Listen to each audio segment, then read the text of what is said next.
a lot, but you know what? It is so exciting. There's so many wonderful, wonderful presentations. Yeah, so much to learn. You really do want PhDs at the end of today. Have to get some academic regalia for you all. So tomorrow we're having convocation. Maybe we should confer degrees then. So the seniors would like that, right? Just to be done. Yeah. Seniors get their caps and gowns tomorrow, by the way.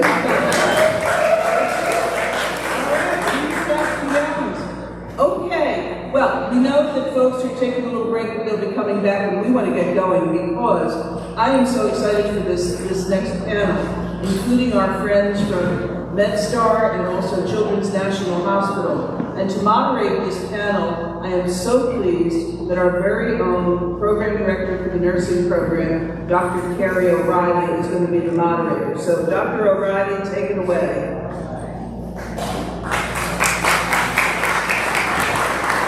Yeah, I'm so excited. Aren't you guys excited?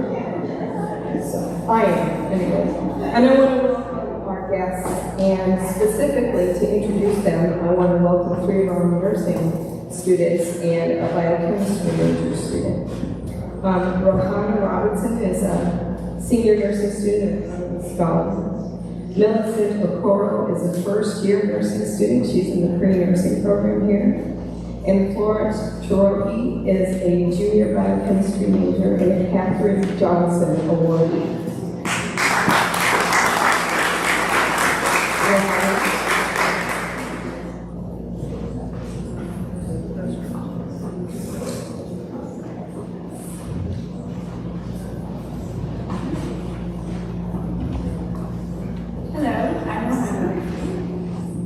I am pleased to introduce Dr. Mark Smith, the Innovator-in-Residence at the MedStar Institute for Innovation, where he was the founding director.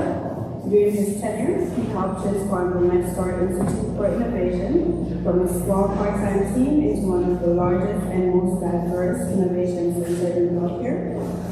Prior to these innovation leadership roles, Dr. Smith was chair of the Department of Emergency Medicine at MedStar Washington Hospital. And Dr. Smith is also a professor and past chair of emergency medicine at the Georgetown Washington University School of Medicine. In addition to being a graduate of Yale Medical School, Dr. Smith also has a degree in computer science from Stanford University. Ladies and gentlemen, please help me give a warm welcome to Dr. Mark Smith.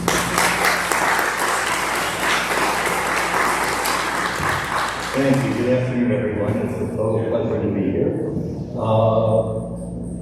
I had the privilege this morning of listening to Bryce give a terrific talk.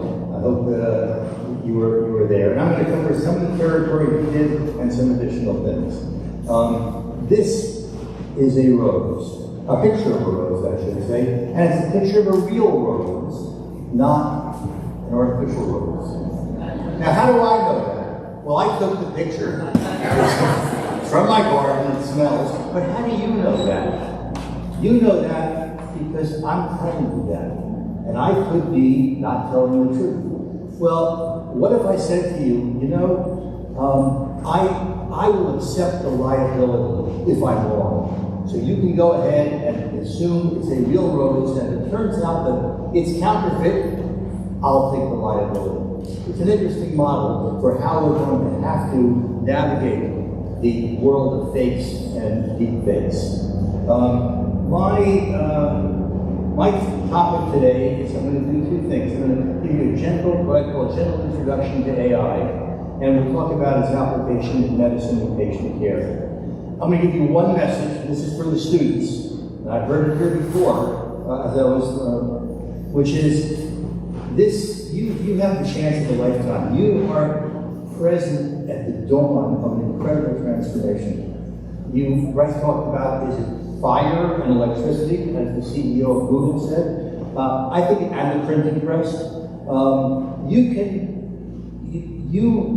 You have to get in the game, and to sort of paraphrase Teddy Roosevelt, if you haven't heard his In the Arena speech that he gave at the turn of the century, you should. It's as things were back in early 1900s, it's male-oriented, but the message is great. You've got to actually get in the game, be in the arena. And you can pick it. You think AI is, it's just a once in a decade, once in a generation. Transformation, I think this is big. And we'll talk about it a little bit why. And I think it's really a once in a century. And I have the privilege, because I'm old enough, to have lived through computers, where I actually used IBM cards, where you type internet, and now AI, the full spectrum. And it's it is changing the world, and much more is yet to come. So there's a guy named Patrick Winston. If you get a chance, go to YouTube and go type in Patrick Winston, how to speak. And he says you should promise your audience something at the very beginning. So here's my promise to you. Hopefully by the end of this, I will give you enough history about AI so you get a contextual understanding. We'll cover or recover, since Bryce did, some of the basic concepts and terminology. Point out the 3 R's, the roots, rocks, and ruts along the road, and where AI is headed in medicine and patient care. So what's AI? Well, here's my very simple definition. You know, people use terms all the time without really thinking about what it means. Basically, AI is what a computer does that if a person did, we label it as intelligent. That's pretty simple. So, you know, you decide what do you think is intelligent behavior? The ability to reason, to think, to make analogies, to generalize, to translate one language to another. Those are all kinds of things that are intelligent. And computers can increasingly do it. We'll discuss later.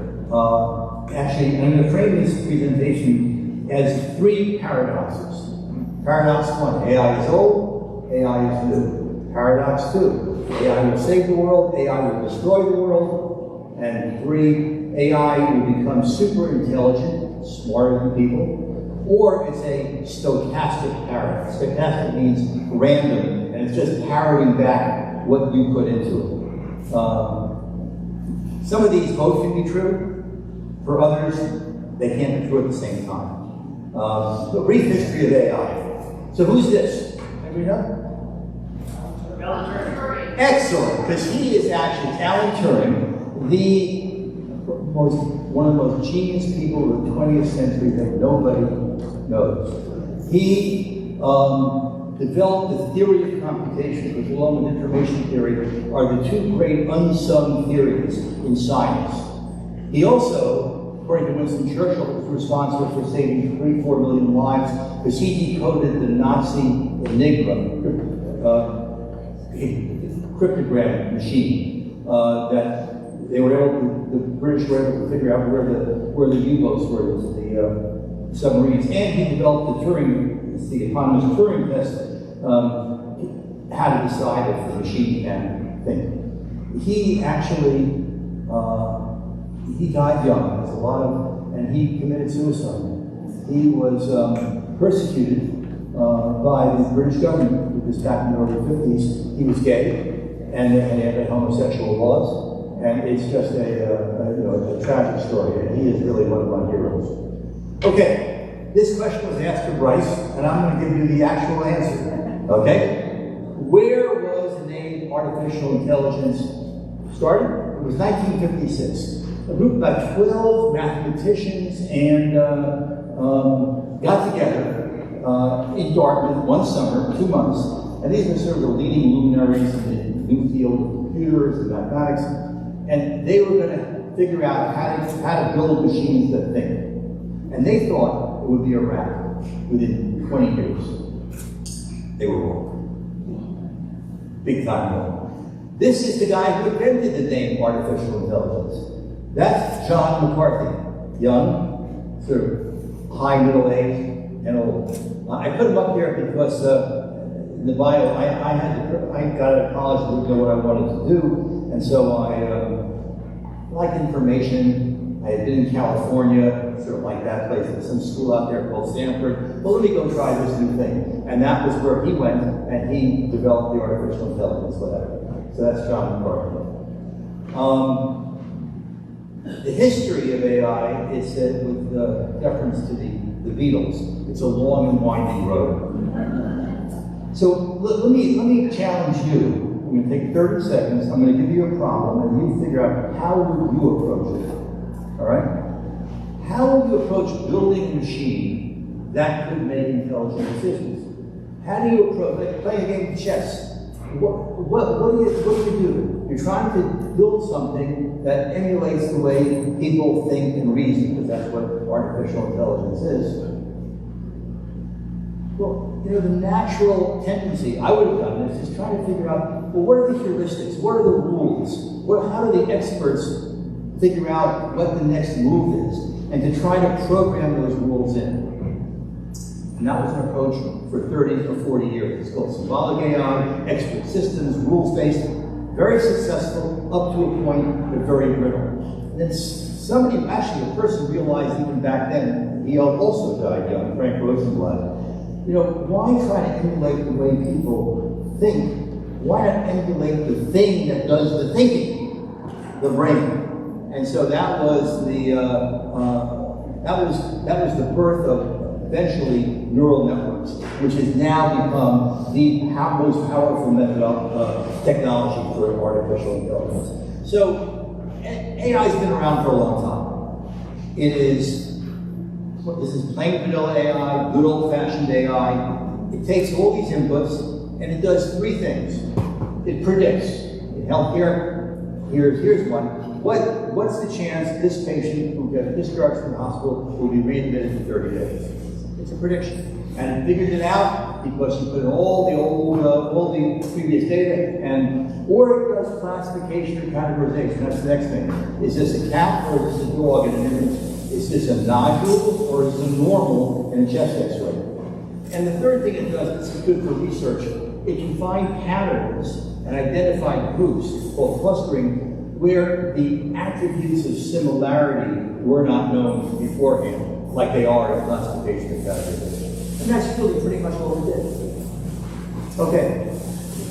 And you know that IBM's Deep Blue in 1997 beat the world chess champion.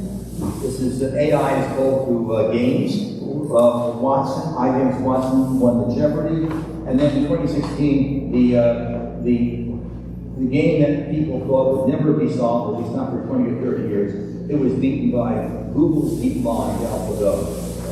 Remarkable. What was remarkable about it, actually, the commentators who were watching the game, they were amazed at some of the moves that AlphaGo did. They were creative, they were different. And that should tell you something. New things were happening. So it's great at playing chess, great at Jeopardy, great at Go, but really a rock at everything else. And what this is called, here's a term for it, narrow AI. It's really good at one thing, but it's not like what we have now.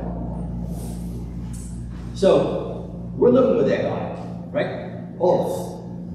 You know, I learned a lot about AI by watching YouTube videos, and I keep on getting recommended new ones, and they're terrific. So Amazon and Netflix and TikTok and YouTube, they know us. They know us, all of us, better than you think. It's good, but there's also bad. We use it, you know, Alexa, what's the weather today?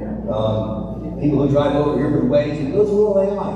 And it's interesting. John McCarthy, this is back, 30, 40 years ago, he said, as soon as it works, no one calls it AI anymore. It's accepted. It's actually here in medicine, too. We dictated clinical note. Dragon, nuance, that's AI. Back for 15, 20 years, when I worked in the emergency department, taking electrocardiogram, there was an interpretation of the electrocardiogram upper right-hand corner. That waveform analysis was done essentially with artificial intelligence techniques. We talked about the risk stratification. Insurance companies figure out which claims to deny. I guess they could say deny all of them, and that would be pretty simple AI. Now, in November 30th, 2022, something big happened. ChatGPT was released by OpenAI. Everyone was dazzled, the fastest adoption curve in tech history. And everyone, if you haven't tried it, first thing or second thing people actually do, ask it to write a poem. Give it a subject, give it a theme, give it a style. It does pretty well. And there's been a fire hose of progress. It's been less than a year. It is the most remarkable flood of new technology in certainly my lifetime. And this is timed to 100 million users. This may be off a little bit. Some people now say ChatGPT was 5 months, but it doesn't matter. You can see it's pretty fast. This is what undergirds it all. So this is a kind of schematic of a neural network. Each of those little circles are, consider them neurons, they're called units. You can see they're organized in layers. These big, large language models have, 100 layers. The ones on the left-hand side are the inputs. So there's stuff's coming in from the outside, like what you give as a prompt. And all of these connections, each node connects to all the nodes in the next layer with certain weights and parameters, and at the end, something comes out. Okay? And so you say, what is this? Just nodes and wires. How could it be doing all this? How could it be creating these amazing, it's like magic? The answer is no one really knows. And that's what's so, okay? And so this is called, you've heard LLM, large language model. It's actually also called a foundation model because it's not narrow or weak AI, it's strong AI. It's a massive neural network. ChatGPT-4 may have 170 trillion weights and parameters that get readjusted. Right? Told you about what GPT stood for, generative pre-training transformer. This was a huge, big deal in 2017. Paper came out by Google. And by the way, just a little diversion, Google was far and away the leader of the big companies in AI. They did AlphaGo, they did AlphaFold, to say how proteins fold. They were sitting on this kind of large language model too, but they were very worried. They were concerned, as were other companies, that this stuff could be used for malign purposes. But when OpenAI, supported by Microsoft, went public, then the race was on, and the floodgates opened. It's a kind of interesting business story. As you've heard, at the end of the day, I guess you could say, it predicts the next word. It's a probabilistic predictor of what the next word is based on the previous words and the context. And this transformer technology that Google came up with to up the ante hugely in terms of capability. The paper's name is probably, the name of the paper is the best paper name I've ever seen, which is attention is all you need. So it's really pretty good. It applies to us, it applies to machines. Okay, and so this was generated by Bing AI Image Creator. I asked him to give me a storm of jigsaw puzzle pieces because I was trying to say why did it happen all of a sudden? A perfect storm of jigsaw puzzle pieces. Bryce talked about the cloud server architecture. The fastest growing company is NVIDIA that makes these graphical processing units. Unfathomable amounts of data for training. I mean, that's what did it. And with some copyright infringement. The transformer technology, Microsoft put $10 billion to OpenAI, and it made it nearly free to all of us. And ponder this for a second. Things always happen more slowly than you think they're going to, until they start to happen faster than you ever imagined. It's one of these like this, and then the hockey stick, and you get that exponential growth. I like to call it, it's accelerating acceleration. So, I think people are missing a big thing with this generative AI, about what the big deal is. Half of the big deal is that it can generate new things. Okay, that's it's a creative part. It can write a 1,200-word essay on a topic that you give it. That's generative. But actually, it doesn't. It uses a natural language interface. You can talk to it in regular English. That never happened before. You can give instructions in regular English, and what's more, it sort of understands our intent. So you can, you've already heard that it can write computer code. You can tell the large language model what you want this programming or coding to do. That's our intent, and then it goes ahead and understands it and writes it. So don't only focus on the generative part, but focus also on its amazing ability to do on the intake part. So this is, Jacob Nielsen is a user interface expert. This is, here's pure text. I'm putting this up there because this is text and making a drawing suitable for the cover of the science fiction magazine, showing a cowboy in a spacesuit on an airless planet with 2 red moons in the heavens. It did that. You can do that too. You really go to being an AI image creator, or go to Dali Ku. It's amazing. He's the one who pointed out that this understanding your intent is the huge new, this jump in user interface, what I call IBM cards. Then there was for 60 years command line interaction and communication, and now you just specify what you want. Okay, we've heard about prompt engineering. This is, and you know, we're mostly focused on the generative part, where the output is a lot larger than the input. So give me a 1,200 word essay on the things I need to know to buy a house. And it will do a very good job of listing all the steps. The output size is larger than the input size. But you can also think of the prompts, they can also be transformative. So you say, translate this blob of text in English into Spanish. And it can do that. It wasn't trained as a translator, but that's a part of amazing capability. Take these patient care instructions that are written for a college level person and give it for someone at a high school level or an 8th grade level. They can do that kind of transformation. That's equal size, and it can be reductive. It can summarize, take a large amount of text, produce a smaller output, read a whole past medical history, and give you the salient points. Review the nursing notes for the last 24 to 40 hours and summarize what happened and what should be done next. So in medicine, here are the near-term applications. The biggest one, documentation burden reduction, practice efficiency. I could never understand why I had to spend 30% of my time documenting the care that I had just rendered. Why couldn't the documentation be a byproduct of the care? I wanted to have a video camera in and have somebody look down here. We're having that. And that's the term of ambient documentation.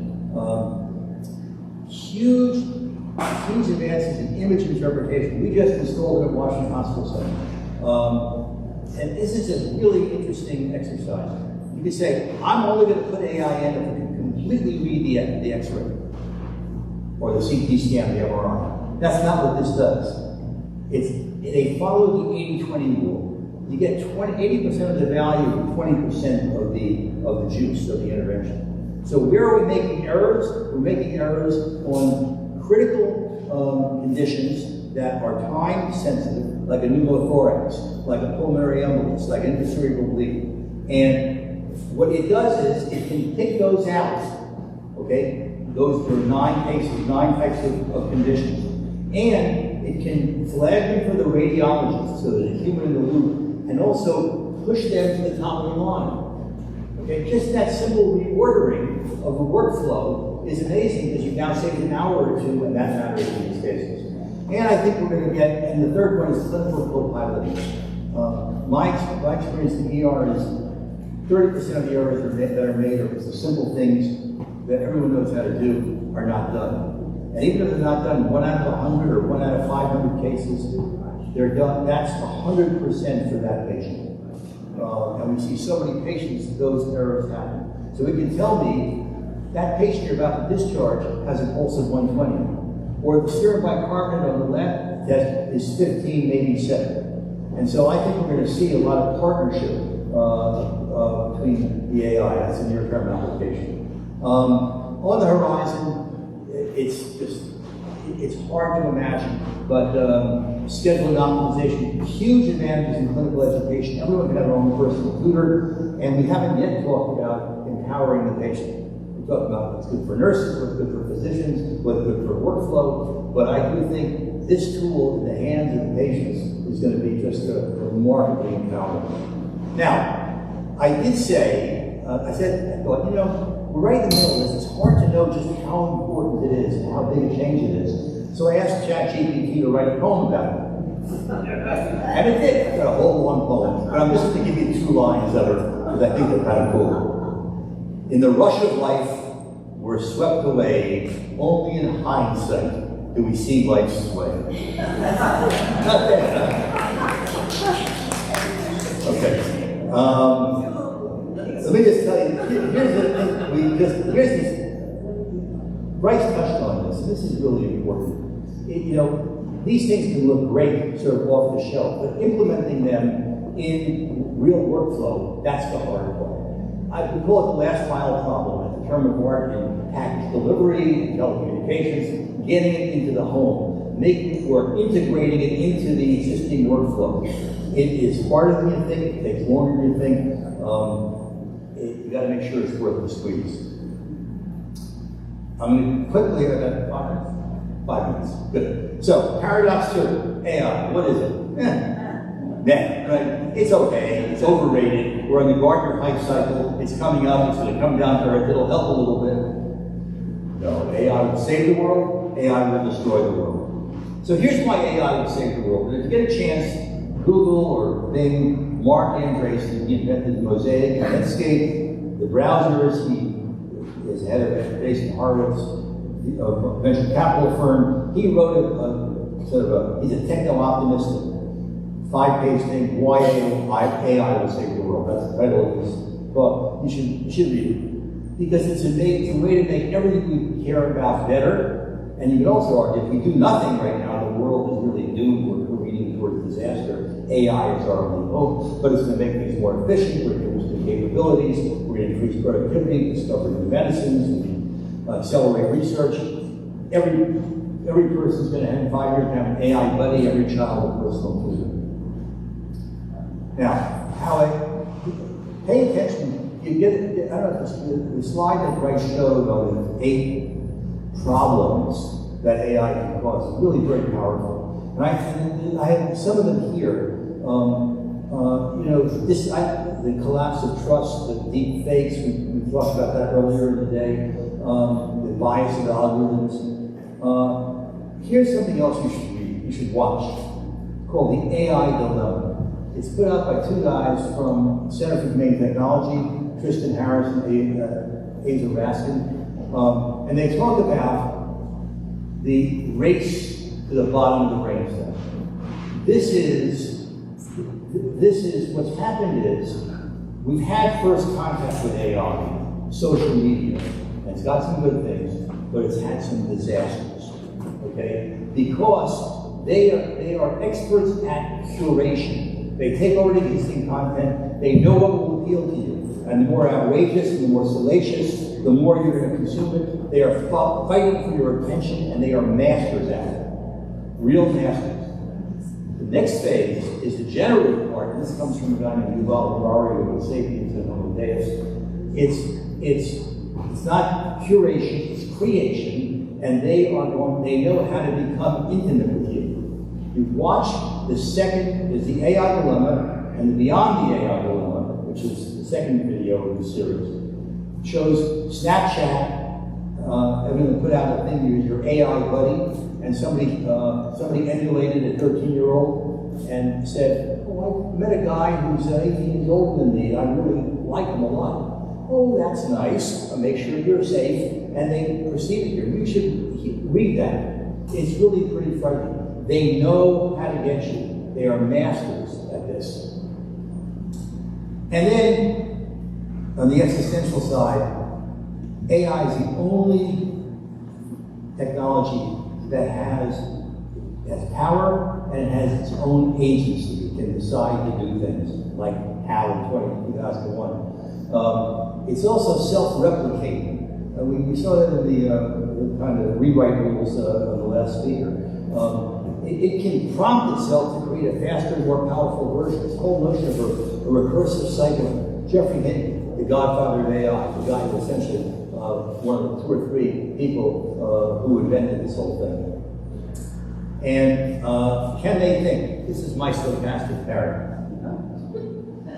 Nah, they're probability machines that just predict the next word with a hint of randomness. Yes, because they can do everything that we think is thinking. Remember, understand, apply, create. Jeffrey Hinton said, you know, AI, I'll tell you, I'll be convinced, he said, when the AI can explain a joke. Now that's a pretty good, pretty high bar, I would think, to explain why something's funny. Well, it can, he said, it now can do it. But what it can't do yet, and this is important, the words yet and now, it can't do yet is make a joke. It knows how to start. You know, a priest and a rabbi walk into a, but they can't finish because they're kind of predicting. They haven't planned the whole thing out. But the words now and yet, when people say it can't work well, it's not working well, now. It's in its infancy. You can't do this yet. And computers don't experience anything. They're all symbols, all syntax, no semantics. And our intelligence is not just from the brain, but it's because we have sensory motor interaction with the world. No. And but you don't get to the moon by building bigger and bigger skyscrapers. But look at this. The Herstek was important because the cloth ripped. Does that make any sense? No, it doesn't make sense, does it? I'm going to show you a picture, okay? Now does it make sense? The haystack was important because the cloth ripped. You understand that. I don't think that ChatGPT would understand that yet. But that's the kind of common sense and experience. And I think they think because I think that, and I'm going to close with the following thing, strange things happen at scale. The person who wrote it in 2001. What's this? One oxygen atom, two hydrogen atoms. Water, right? H2O is a molecule of water. Is it wet? Is it cold? Does it flow? No, no, no. Is it wet? Is it cold? Does it flow? Yes, yes, yes. What you have just seen is the concept of emergence, that new attributes arise at different scales. It's a core feature of all complex systems. The whole is not only greater than the sum of its parts, it's different from the sum of its parts. And I think that's what's going on here. I think we're really finding something remarkably different. So, thank you, and good luck.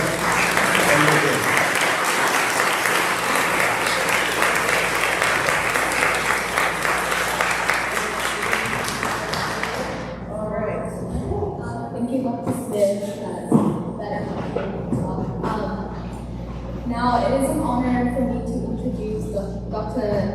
Herstek, a Chief Medical Information Officer at Children's National Hospital. Dr. Herstek is leading innovations at Children's using data, artificial intelligence, and related technologies to improve pediatric patient care. Dr. Herstek earned degrees in computer science and engineering at the University of Pennsylvania. In Pennsylvania, earned a degree in medicine at Columbia University and completed her residency at Stanford University. Ladies and gentlemen, please help me welcome Dr. Herstek.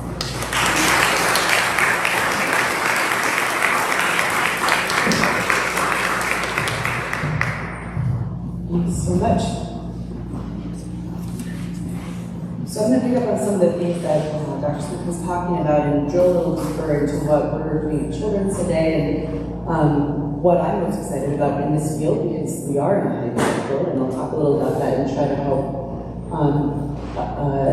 help us talk today about what is hype, what is real, and where we think things should go.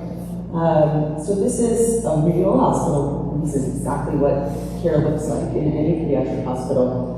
And I'll touch on some of these things in a minute, but you can see right now all of the signals and noise in many cases that come through just on this monitor, which may look fancy, but is really a simple monitor. There's no AI right there. This is showing a patient's heart rate, a respiratory rate, and a blood oxygen level. But these signals become very powerful when they're collected in real time and actually charted automatically, and then you can do cool things with AI from that information. So instead of talking about the types of AI that are out there or the different buckets, I like to think about the why. So in medicine, we really have, who has the triple or quadruple aim, right? And so I think of these kind of whys here. So patients and families at the top, right? This is the core of why we all went into medicine. This is what we do every day.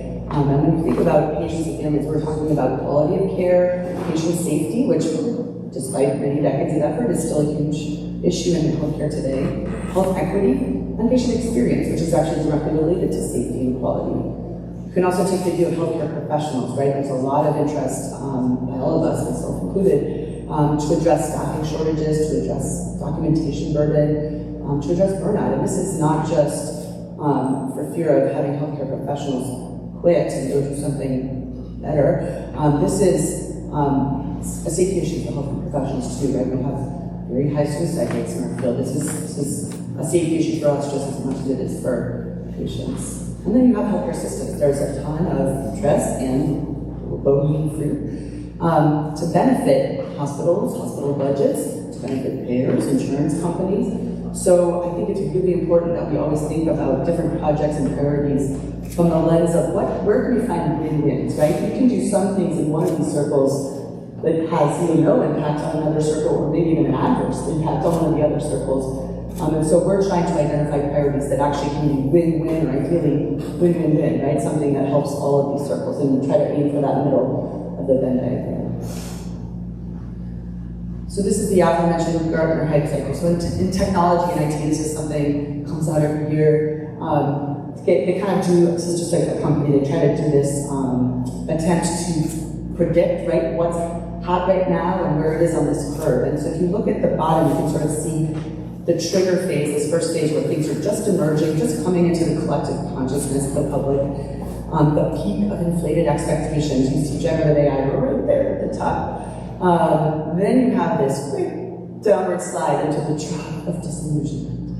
And this is going to happen, right? I'm just going to tell you right now, there are already some well-identified cases, and there's going to be worse ones, right? So as we use more technology in healthcare, there's always unintended consequences and sometimes tragic cases. I really worry about following in the path of genetics, where it was more than 20 years ago now, it's hard for me to keep track of my life, but there was a very public, prominent case of I think it was 19 at the time he died, a pediatric patient with a genetic disorder, and they had found an amazing genetic intervention. He was enrolled in a study at a very prestigious academic university, but he ended up dying, and not only did the entire trial get pulled, the entire field was stopped. They lost a decade in that space because of one very tragic but very prominent and well-publicized case.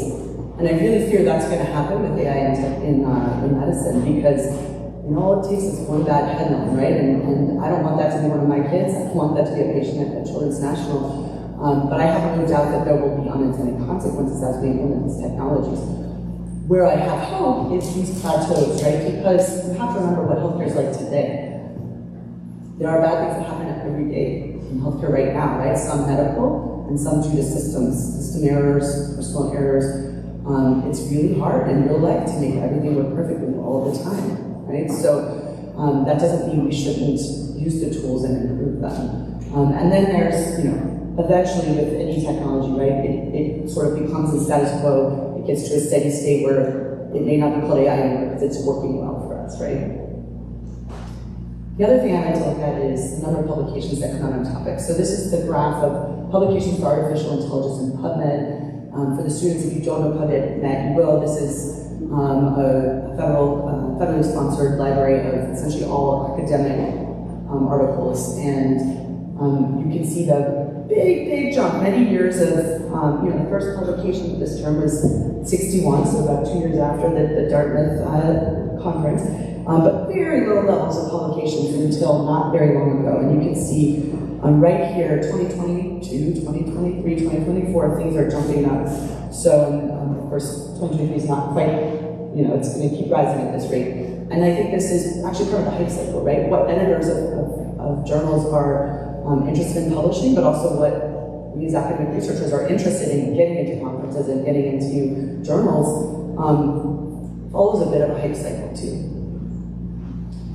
So this is a really important point, and it's near and dear to my heart, as one of my core jobs is implementing clinical technology in patient care. And the last mile problem that Dr. Smith referenced was that you can have the most amazing research-based model that performs amazing, it's gonna save all these lives and change all these worlds, but the second you try to do it in real life, it behaves differently. And that's true actually not just of AI, it's true of any technology.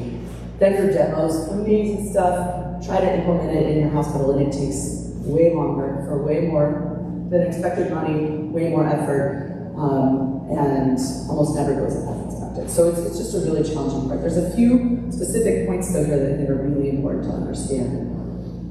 So I love robots, and robots is actually why I went into engineering, and also why I went into medicine. Robots require AI, but I'm going to use them a little synonymously today just to represent figurative AI. So the robots, or any computer really, it's never really doing its own thing, right? It's actually only doing what we told it to do. It may not be what you think or wanted to tell it to do, but when you call, the help desk and it's really just that you forgot to hit power, that's user error, right? So it's not the computer's fault, even though you're angry. So a lot of this is true of the AI too, right? So there are some right now unknown and unexpected behaviors that we will figure out as we learn more about the technologies, but overall, it's way more our fault when it's not working well than it is AI's fault. So I just want that to be clear. This is a general sort of look over the years here in the US about technology adoption. So it used to be thought that there was this S-curve, right? That means in the beginning, there's some people that really are excited about it and adopt it, but then it takes a long time for the general public to get on board, and then there's sort of a bump until eventually things are fully accepted. Let's just be refrigerators, anywhere we have the privilege to have access to these technologies. But look in the 90s, right? Look what happened with, apparently microwaves actually were the first thing to act like this, but cell phones and internet, almost straight up. As soon as it came out, I mean, it's really a decade, 15, 20 years, but so much more compressed than some of these earlier technologies in the last century. So this actually is in 2005, but it's behaving the same way as you follow it up. And so I think we'll see, right, there's still some trepidation out there about AI, but again, like our other speakers have mentioned, AI is already in your lives, whether you think of it or not in everything, that you're probably using every day.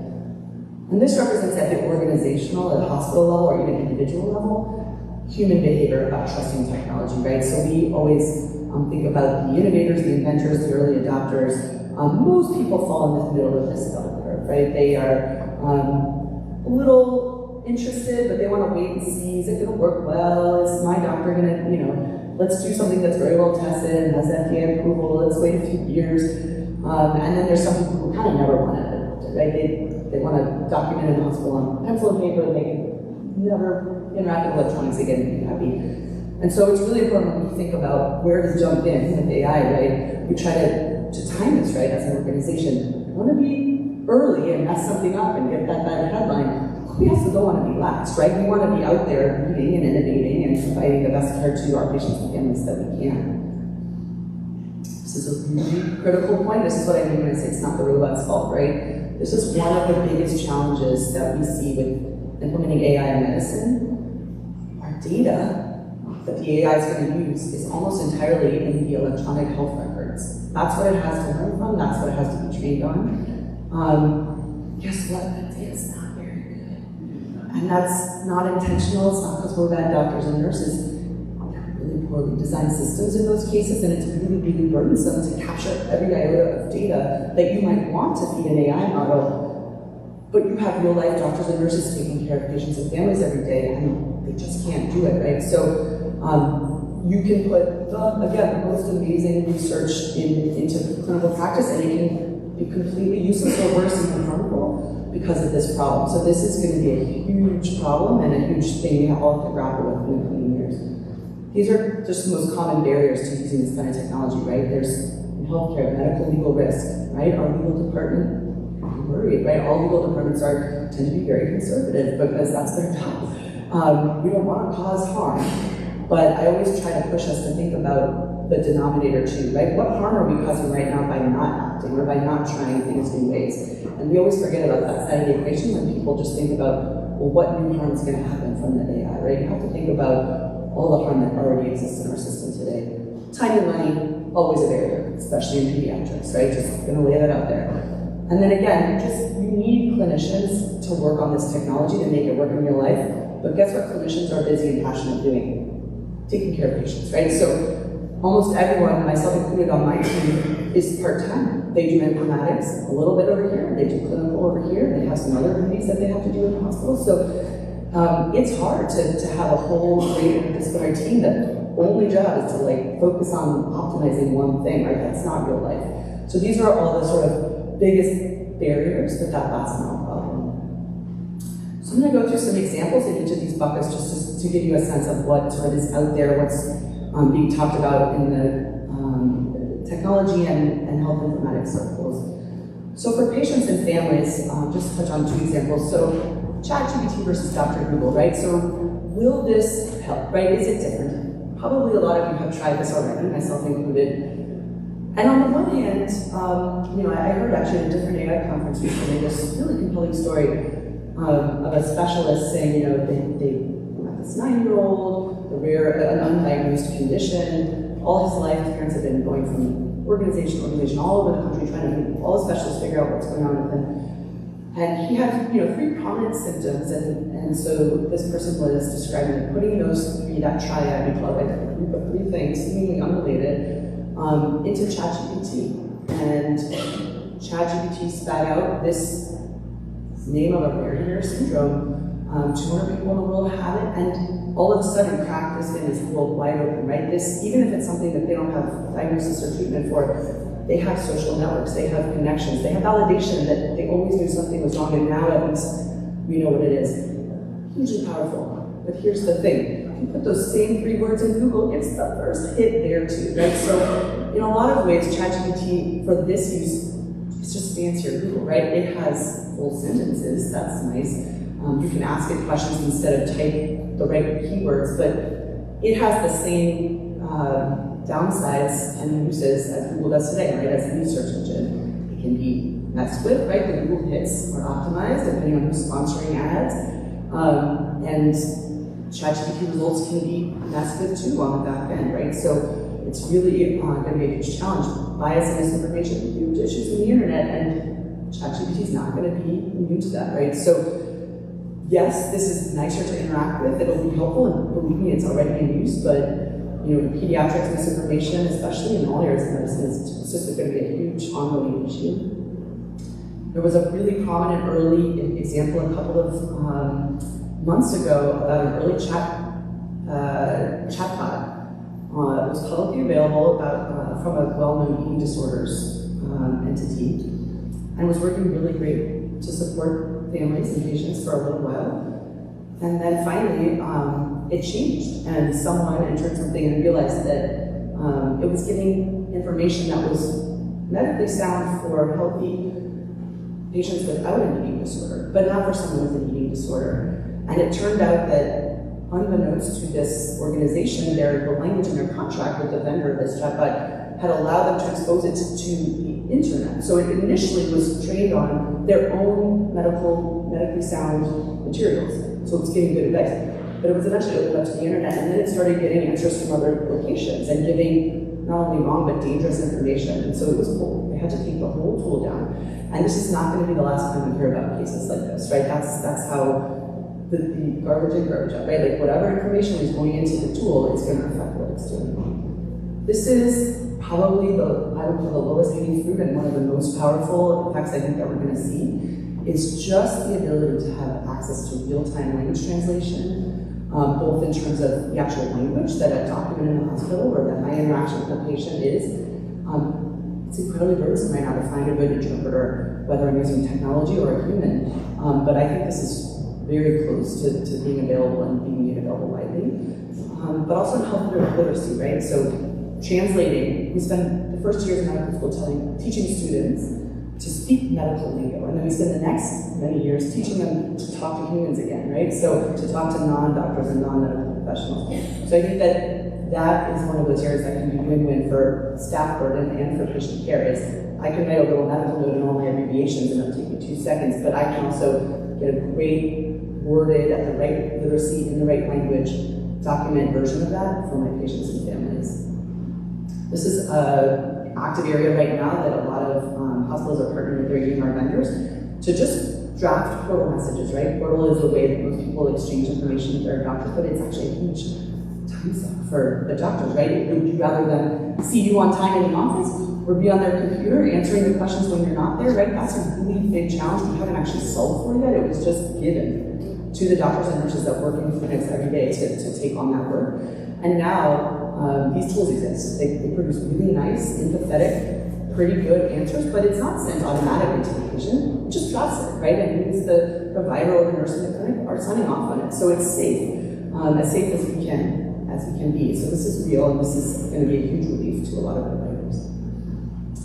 We have some really exciting work in this area, right? So basically, mobile apps that can help with diagnosis or at least screening. And you can think of sort of infinite uses of this, but just to give a few examples, there are applications that can take pictures of newborn's poop, because it turns out that there's a very rare but important medical condition that you need surgery in the first 3 months of life, or else you have a lifelong challenge. And otherwise you could grow up perfectly healthy. And all it takes is knowing that what a normal newborn poop looks like. But for any of you who've ever had a newborn poop is really weird, right? It does not look like normal human poops, and you forget that until you're around newborns. So there's applications that use AI to identify this poop and tell families, go call your doctor and get some screening for this condition. This is true of eyes. There's, again, newborn eyes.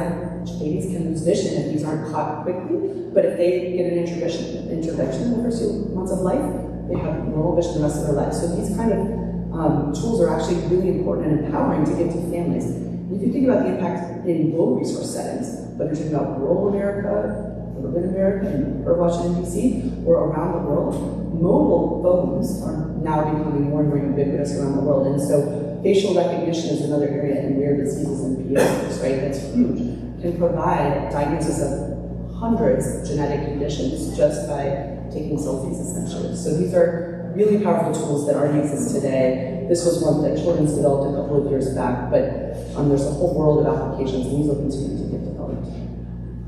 I'll talk now just a couple of cases in the healthcare professionals bucket, right? So thinking about our nurses and doctors and what we do every day. This is a shot of what we call our command center of Children's. This is specifically in the cardiac intensive care unit. A lot of screens and remote monitoring happening here, but there's a lot of development work for algorithms to predict adverse events. And this has been going on for decades, but it's really accelerating because of the compute power being more available now. And right now, we're able to look at the oxygen levels in babies' brains and predict when they may be having a deterioration that we can't detect clinically, but it's just enough of a deviation that it can have a long-term impact on the neurodevelopment. So if you think about your otherwise healthy baby with a cardiac disease has to live in our ICU for many months while they're getting big enough and strong enough for surgery. We found out over the years of research that a lot of them had adverse events cognitively, just because of having these sort of undetectable, smaller, more minor events. But with all of the power in monitoring and transforming these signals into real-time algorithms, this helps us intervene sooner and get that both in the moment, right, get staff to the bedside, but also intervening with that child's development, get them plugged in with physical therapy, occupational therapy sooner so they have the best outcome possible. This is one of our patients, a special visitor. This baby was in the CICU, but clearly she is not hooked up to as many wires, tubes, and everything. She's on her way home really soon. Another important to call out an example, right? These predictive tools, hundreds were developed during COVID, right? We all wanted to do something cool. We tried also. A lot of them couldn't predict anything. Now, none of us could predict anything with COVID, but guess why? This, right? Because the national data turns out was really bad, and it still is. It's getting better. It's called attention to this problem. It made everyone realize, those tickers that we were all watching every day about the caseloads were not fully representative, and many cases were found to be inaccurate, and had to be taken down by state. So a lot of data problems that drive this. Another area we're super excited about is the ability to reduce alert fatigue for our nurses, our doctors, our pharmacists. Right now, it is so basic what the EMRs throw at us. I'm just going to give an example of drug dosing. So in pediatrics, this is a microcreaming. We take care of, unlike adult medicine, or they're all the same, honestly, they're not. pediatrics, we take care of babies that fit in the palm of your hand all the way to obese, adult-sized teenagers. But you have to dose medications differently for those different sizes, and that's actually hard enough to do with infinite time and the calculator and everything. We try to build in a lot of dosing support and safety measures in the electronic health records.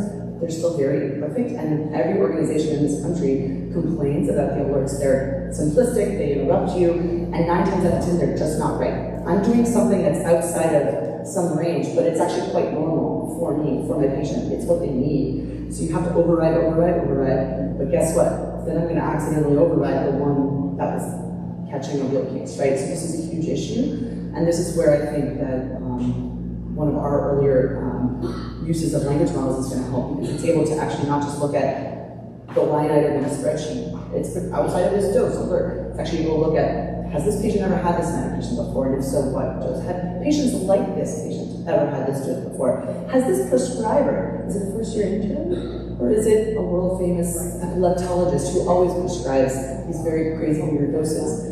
It needs more context, and it's much easier with the way that AI can help us to make field alerts much more meaningful. Patient summary, so this was alluded to earlier. Right now in medicine, we got a lot of this. This is real footage from the residency, pulling files in the middle of the night. Not actually, but real life. We've got it all on the computer, but now it's like drinking from a fire hose, right? So not only do we have our own patient histories that we have to worry about, well, we asked for all this interoperability. I wanted to see what happened at 5 other hospitals that person went to. But now I'm doing this, because not only do I have to worry about the old notes from my organization, I have to worry about the old notes from that organization, and the outside lab they went to. So interoperability is great and important, but then how do we, at the bedside, consume that information? It's impossible, right? There's so much. And so I think this is, again, a huge issue where a computer can read all of those files for me and summarize in a way that even my intern all through the night can't do, right? So this is going to be a huge area for development. I had to add this in because NPR covered it yesterday. I'm not endorsing any products, but UpToDate is a very well-known and widely used medical library. It pays clinicians to keep articles on every condition kind of up to date. And they're coming out with an AI engine, which is great. I'm so excited to use it, can't wait. All it really means is that I can ask it a question and ask it follow-up questions, instead of searching for a condition, reading all through the article, and then deciding if it's what I meant to find or not. So it's just, again, a fancier kind of search engine. But look at the headline. AI could help doctors make better diagnoses. I mean, no, it just lets me chat with this database, right? I mean, I guess you could say it makes me make better diagnoses, but that's a very hyped headline, and I think a good example of, you gotta read the article, don't just believe the headlines. We already kind of talked about this, but every provider in the country is very excited about these kind of tools, ambient listening tools that can just kind of listen to a conversation, tell what's chit-chat, establishing rapport, tell what the medical parts of it, dump it into a note. I'm really hopeful that we're not going to be spending a lot of time. A couple of years from now, this technology exists already, we're piloting it. And then the last bucket I wanted to cover was just monitoring. As you saw in the beginning, all of those monitors, those signals coming, think about, not just in the hospital, think about at home, right? It's so great, we have all these internet connected glucose monitors and blood pressure monitors, but all of that creates data. Who's looking at all that data? Who can interpret all of those signals? Who's going to be sitting there in the middle of the night waiting for every single patient to send them a signal from home and decide if it's real or not, right? So that fire hose effect is real when it comes to data too. It's great that those technologies exist, but they're not going to be helpful if the signal is missed, right? So the same is true for patient observation in the hospital, preventing falls. There's technology out there now that in a time of nursing staff crisis can actually monitor when patients are getting ready to get out of bed, their poised for a fall, and can predict from kind of their vital signs and their actions in the room visually, and alert someone, hey, better get in this room and help that person get out of bed because they're at fall risk. And then for hospital systems, this is just one example from our own organization of win-wins that are hard to do in that last mile, right? So this is mostly not AI, this is just data visualization. This is how many patients are in the hospital, where are they coming, where are they going, can we move things through faster? That's good for patients, that's good for staff, and that's good for the bottom line, right? Win-win. That all worked great, except for the predictive part up in the right corner. Garbage in, garbage out, right? We had no ability to connect this to the tracking system we use for our beds properly. And so now we've been waiting for many months for one vendor to decide to be able to integrate with another vendor in Herstek. So this is what I say, that last mile is the hardest part. So I will end here. I just want to throw out, we used to use a slightly different version of this graphic for clinical decision support to say, the human brain and the computer are better together. Should we use AI, should we not use AI? Of course we're going to use AI, right? We have to figure out how to do it well, and that means that clinicians have to be involved, students have to get involved, jumping into the arena, right? So greater than the human brain alone, right? So greater than a robot alone. I'm not worried about robots or AI replacing nurses and doctors. I'm wanting them to augment us, to fill in gaps where there are, to help us do our jobs better. So better together. Thank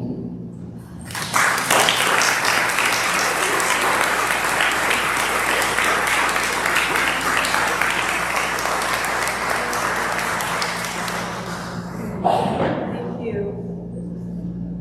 Thank you, Mark and Jessica.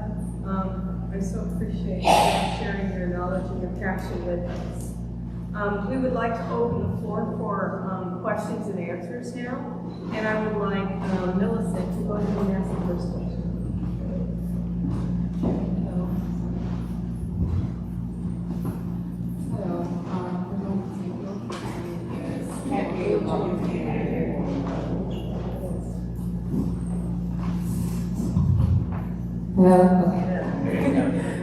First, I want to say thank you for coming and being able to talk about how AI is prevalent in the medical community. My question is, since AI has become more prevalent in medical society and patient care, how do you think this will affect patients seeing doctors more frequently? And also, how do you think nurses, your job will be shared with?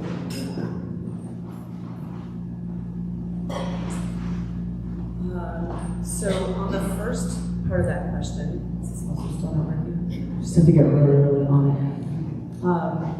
So I think that it's interesting, the first part of your question, will this affect patients seeing their doctors more often? It's really interesting. I think you could see it going in either direction, right? AI is not going to solve the problem of there aren't enough general practitioners, primary care doctors in this country, right? It's just not. Even telemedicine helps with that. Using allied health professionals helps with that. There's ways to augment access to care, but AI can't alone solve it, right? So you don't want to see some of the self-service education materials might make it so you can self-triage, but I worry about ever having a self-triage being that someone only relies on that, right? I still want them to listen to their doctor or nurse's advice about when to call the doctor, especially pediatric. People have to make decisions about calling about their baby's health or their child's health. So I don't know that it will help us if there are major access problems. I think if anything, it could make it worse because people are more and more anxious asking ChatGPT if they should see their doctor. I think you've got to put the AI piece in the context of what's happening in medicine now. When I first trained, all medicine took place in the hospital. That's where we went. And then gradually it was ambulatory. So a lot of outside offices, urgent care centers, more distributed. And now it's moved into the home. And what's interesting, everything old is new again. When I grew up, my pediatrician came to my house. And then I went to see them, and now we're seeing them. But I do think the tools we have, the computational tools, and just to aside, I don't like the term AI. John McCarthy didn't like the term AI, he never thought of it. And there's a lot of other possible names: assisted intelligence, augmented intelligence, collaborative intelligence, alien intelligence, when it gets a little spooky. I like computational intelligence, because that's what I think it's doing. But what we're seeing is it's part of this connected web now of information that's flowing. So I do think how patients and physicians and nurses interact is going to be very different 5, 10 years from now. The AI stuff can show empathy. I'd like to think that people can show better empathy, but there's a lot of doctors and nurses who are not doing that. And some of the chatbots are preferred that come from AI. And the final thing I'll say with nurses in the hospital, there's a huge shortage right now. There's a phenomenal need. And I do think what we're going to see is AI will be a major assist for hospital nursing, so that so much of their documentation, so much of the summarizing the previous 24 hours for the next shift that comes on, I think that would be a great boom. And so I know we're talking about the biggest problem, one of the biggest unsolved problems in hospitals, as you all probably know, is falls. You know, the most dangerous between the bed and the bathroom, that's where they occur. So there are now all kinds of AI tools with cameras and that are picking this up with early warning systems. We'll see, as you know, as Jessica said, what's possible theoretically when you put it practically, it often goes down. But I think it's worth a shot, and I think that's going to really help the Actually, as medical practitioners, how do you guys feel about this? AI being a human first. All right. I'm a curious kind of person, and I think this is amazing. And I also think the primacy of people, and so can you do both? So I do. I think you can, and we just have to keep remember we're the person I'm treating is another human being, and when I'm being treated, I want to be treated like a human being. I want to feel connection and trust, and those are. And I don't know that we'll get that with AI, but it will help the doctor or the nurse do things better for me. Yeah, I'm very hopeful for the role. I think, as you may have seen, there's always been really cool research in the diagnostic area. AI can read an EKG, it can flag a normal image.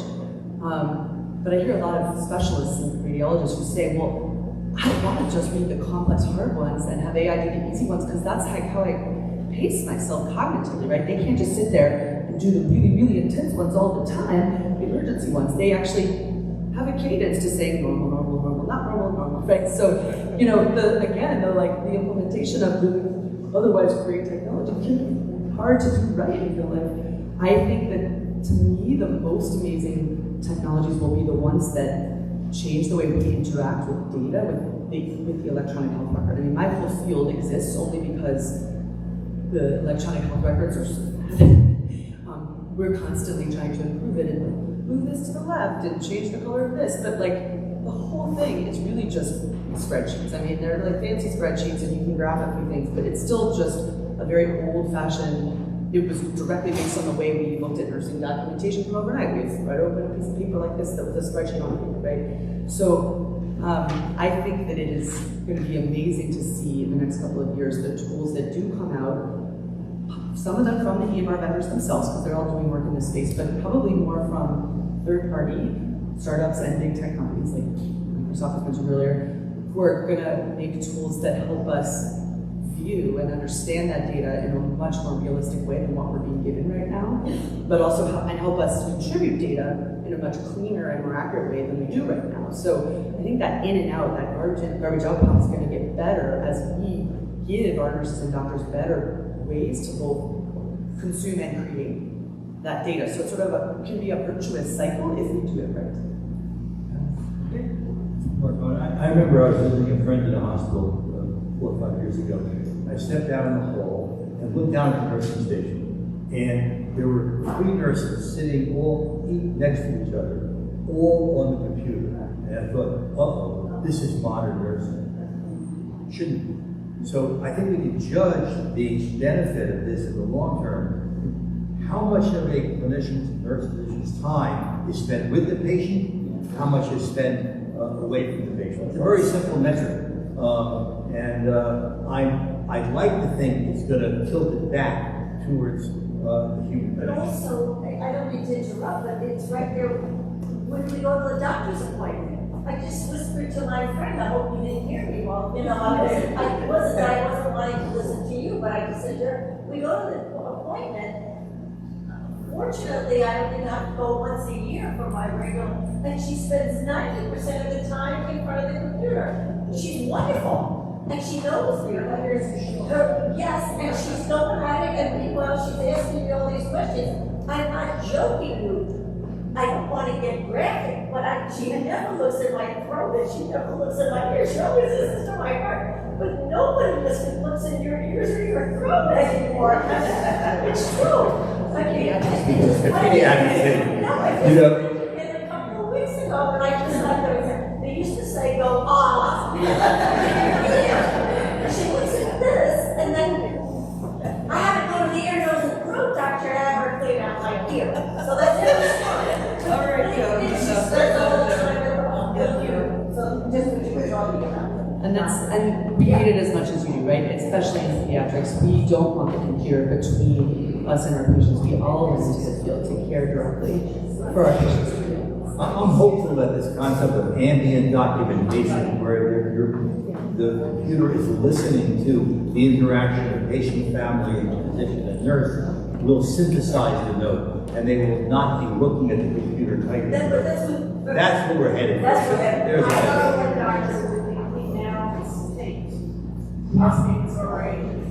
Okay, so if you have a question, can you just raise your hand? We're streaming, and I just want to get a microphone to you so everybody can hear you. I have one question. We were talking about it. Hold on. I'm sorry. Wait for the mic, so we can hear you. When you were talking, and you were talking about being at the patient's bedside and doing the diagnosis, can AI do a differential diagnosis? You sure it's the thing that you're treating is the only thing that has those symptoms?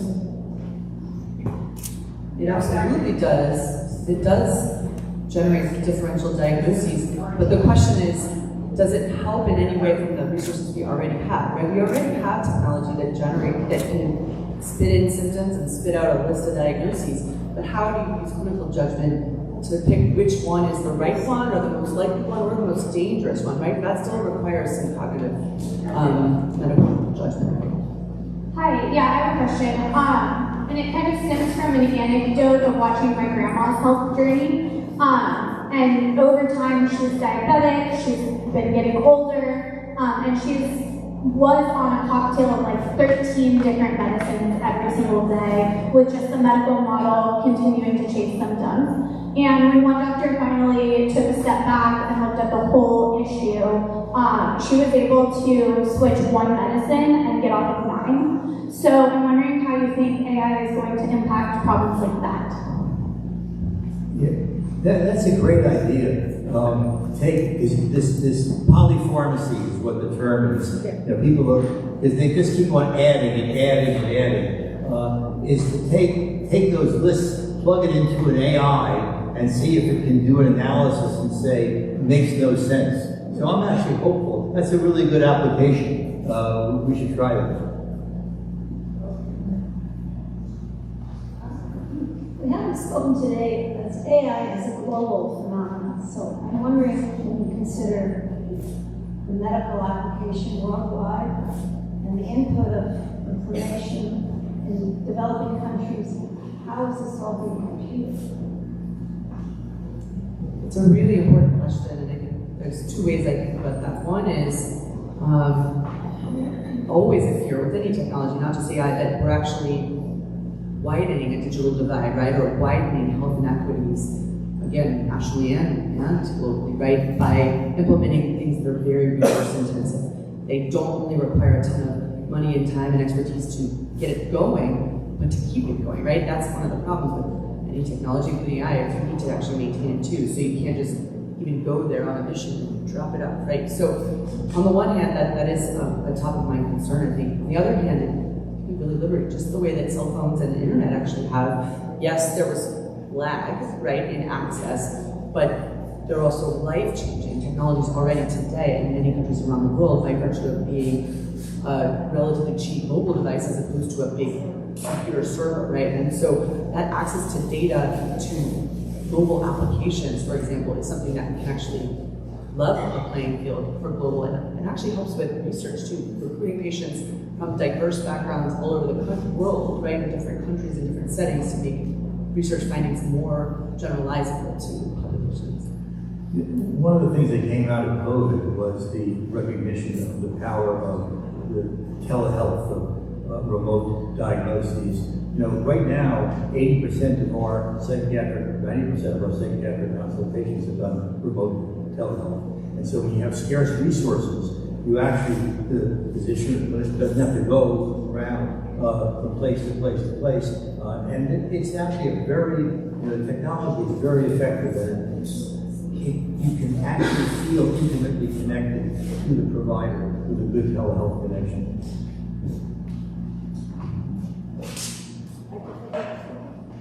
So, my name is Christopher Howard. I'm an assistant professor here in public health and health services programs. And I'm enjoying the conversation. Thank you for coming to our institution. I really appreciate that. One of the things that we often talk about in the classroom, you know, beyond just looking at continuum of care, looking at acute care, we look at the drivers of our healthcare system, right? Specifically social determinants of health. And I would love to hear your perspectives on how AI can play a role, right, in addressing that particular need, which causes so many things to happen in our healthcare system. So it's a great area, and it's actually an area that a lot of organizations are doing a lot of work on, because there is increased recognition in the medical field of the impact of those social determinants of health. Some of them are simpler, right? You don't even need really what we qualify as AI, you just need automation to help, because it'd be great to have a caseworker and a social worker in every single venue of care to help families get everything they need, and yet staff shortages, right? We don't have access to those resources all the time. And so when we do screening, we're actually going live with this in December. We actually can do universal screening of families in care areas where right now they don't have staff members to screen for social determinants of health or gaps. If they don't have the ability to do anything about it, it's like people don't want to take the time to ask, because if you don't have any resources to refer families to, that's a problem, right? So there's a great local, it's a national tool, but local tool called Find Help, and that actually helps us find help for families for different buckets: transportation, housing, food insecurity. And so we're automating that process so that even in clinics or areas of our organization where there isn't an embedded case manager or social worker available, based on the screening questions that families answer, it will auto-refer them to connect them to those resources. And again, it takes a lot of effort to set those things up and maintain them, but it's a start. Any thoughts on how AI can help? Yeah, I don't know if this is an AI problem or solution. I think we talked about the shift to the home and the community, and we talked about the polypharmacy and the medical model. So much of our illness is because of living style, food and nutrition. I mean, look at diabetes, the epidemic of diabetes, because of people's the kind of shift to carbohydrates and sugar. And so the solution may be, we've got from MedStar Institute program up in Baltimore, food is medicine, food RX. And so it's both giving people nutritious food, vegetables and beans, and as well as programs, sometimes virtual, sometimes in place, to how do you cook. And I think pushing the community is what's going to be both recognize the social determinants firsthand and be able to make interventions that hopefully can do something positive. One more question. My husband just had a series of events. He's in a rehab center right now. He started out with pancreatitis, which apparently was caused by gallstones. So after a few days of enabling his pancreas to become okay, he had gallbladder surgery. Fine. call me day to get a grand mal seizure. Just bad luck, I have no idea. Okay, so he had to be transferred to a much higher tech hospital environment. All of this transpired. Eventually, at the higher tech place, he contracted COVID. He was released undiagnosed with COVID. He came home, was semi-delirious. They had to take him in an ambulance the next morning back to the original hospital. Meanwhile, now he's in the rehab center. And the left hand absolutely did not have the data from the right hand. Is there any way to have AI resolve the issue of an almost total lack of communication between these institutions? I walked into the rehab center, he had 2 brain bleeds, he had CAA, and they were about to administer heparin to him. It was like, hello, you read nothing or did you receive nothing? I don't know how to even begin to address my consternation at the lack of communication between either one institution and another, or one way of their programming their information which may be incompatible with another system. I'm stymied and worried. Any help? You have a right to be, it's awful. It's absolutely awful. It's why Maryland developed this CRISP system where doctors the hospital records are available. AI can help by synthesizing, as Jessica was saying. Nobody can consume, can't see that a year ago there was a bleed, the patient shouldn't be on an anticoagulant, for example. That has to be summarized, and that's something AI can do. But it can't do it unless we have access to all of the information. And it's I always thought that the ultimate health information exchange was that everybody would have their own personal health record up there at the cloud, and all the stuff would go up, and so then AI can interpret that. But you have to get it all organized under your husband's name of all the sources, and we're a ways away from that model, unfortunately. There's federal legislation called Promoting Interoperability that actually requires us as healthcare organizations to share and exchange information, but it's the last mile problem, right? It's great that that's now mandated because it's a recognition that, of course, that's what we should be doing. Everyone wants that. Your doctors and nurses want that too. But it's easier said than done, right? We have exchanges set up with all kinds of organizations in the region, and if someone puts, a hyphen where it doesn't belong in the name, all of a sudden the whole record blocked, because how does the computer, how do the robots know that that's the same patient, right? So there's just challenge after challenge after challenge with the actual making the thing happen, even though of course it's the right thing to do. Of course it is. With electronic health records, it's interesting. I think they're awful. And Jesse was talking about how difficult it is wading through them. It's one of these paradoxic, unintended consequences. Huge amount of money went in many years ago. The federal government paid. They wanted to put everything in electronic health record. It was so, and you were mandated. It was basically a feeding frenzy. Huge amount of money, and essentially only 2 or 3 companies, Epic, Cerner, and a couple of others, and there's been essentially very little innovation in that space, and so we're frozen. And you go to any clinician and ask them what they think of their EHR, electronic health record, and you will get a 3 thumbs down.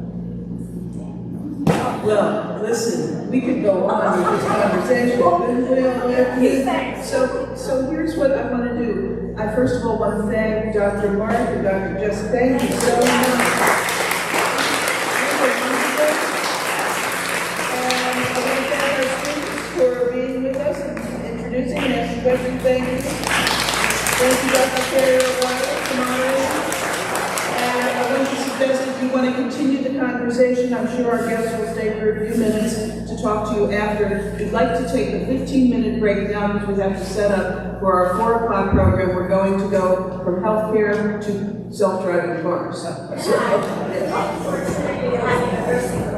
Indeed. So thank you, everyone.